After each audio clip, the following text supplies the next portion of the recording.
நேத்ரா சொந்தங்கள் அனைவருக்கும் அன்பார்ந்த காலை நேர வணக்கங்கள். நாங்கள் தற்போது வத்தலை சாகரை விளையாட்டு திடலில் இருந்து நேரலையாக சந்தித்திருக்கின்றோம். இன்றைய தினம் லயன்ஸ் இன்டர்நேஷனல் டிஸ்ட்ரிக்ட் 306 B1 அரிமா சங்கங்களின் ஏற்பாட்டில் மாபெரும் பொங்கல் விழா 2025 நடைபெற ஆயத்தங்கள் ஆகிக்கொண்டிருக்கின்றது. உங்களுக்கு தெரியும், கழனி கங்கை கடலோடு கடக்கின்ற அந்த கிளப்பு முனை பொங்கல் பண்டிகை என்று பார்க்கின்ற பொழுது இந்த பொங்கல் பண்டிகை வெறுமனே ஒரு கொண்டாட்டம் மாத்திரமல்ல. இந்த பொங்கல் பண்டிகையானது உணர்வுகளின் சங்கமமாக விளங்குகின்றது. ஒரு இனத்தினுடைய அடையாளத்தினை பிரதிபலிக்கும் முகமாக அவர்களுடைய பண்பாடு, கலாச்சாரம், பாரம்பரியத்தினை போற்றும் விதமாக இந்த பொங்கல் பண்டிகை அமைவதென்பது அனைவரும் அறிந்த விடயமே. உலகளாவிய ரீதியில் தமிழ் மக்கள் எங்கெல்லாம் சேர்ந்து வாழ்கின்றார்களோ அங்கெல்லாம் எங்களுடைய இந்த தைப்பொங்கல் பண்டிகையானது மிகவும் சிறப்பாக கொண்டாடப்படுவதை காணக்கூடியதாக இருக்கின்றது. உண்மையை சொல்ல போனால் தமிழர்களை பொறுத்த மட்டிலே தை 1ஆம் தேதிதான் வருடத்தின் ஆரம்ப நாளாக கொண்டாடப்படுகின்றது.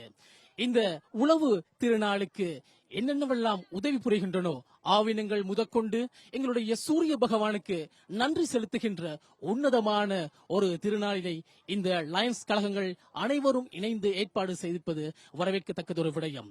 மாவட்ட ஆளுநர் லயன் ரஜித ரொட்ரிகோ அவர்களுடைய தலைமையில் மாவட்ட சேவைகள் பணிப்பாளர் லயன் ரவி சிவகுமார் அவருடைய பணிப்புரையின் கீழ் மிகவும் கோலாகலமாக இந்த மாபெரும் பொங்கல் பண்டிகை வத்தலை பிரதேசத்திலே ஏற்பாடு செய்திருக்கின்றார்கள். மூவின மக்களும் செறிந்து வாழுகின்ற இந்த வத்தலை பிரதேசத்தில் இவ்வாறான ஒரு கைங்கரியம் இதுவே முதல் தடவை என்பதும் குறிப்பிட்டாக வேண்டும்.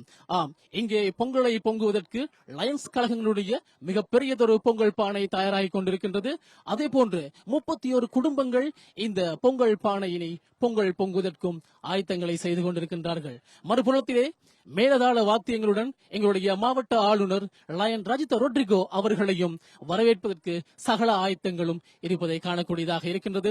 உங்களுக்கு தெரியும், இந்த பொங்கல் பானையில் பொங்குகின்ற பாலை போன்று உங்களுடைய உள்ளங்களிலும் இல்லங்களிலும் என்றென்றும் மகிழ்ச்சி பொங்க வேண்டும் என்பதே அனைவரதே இருக்கின்றது.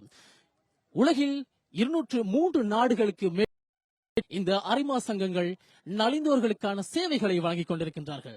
அந்த வகையில் அவர்களுடைய இந்த சேவையில் மிக உன்னதமான ஒரு நிகழ்வாக இந்த மாபெரும் பொங்கல் பண்டிகை கருதப்படுகின்றது. தொடர்ந்தும் நேத்ரா அலைவரிசையோடு இணைந்திருங்கள். உங்களுக்கான நேரலை தொகுப்புகளை தந்த வண்ணமாக நாங்கள் இருக்கின்றோம்.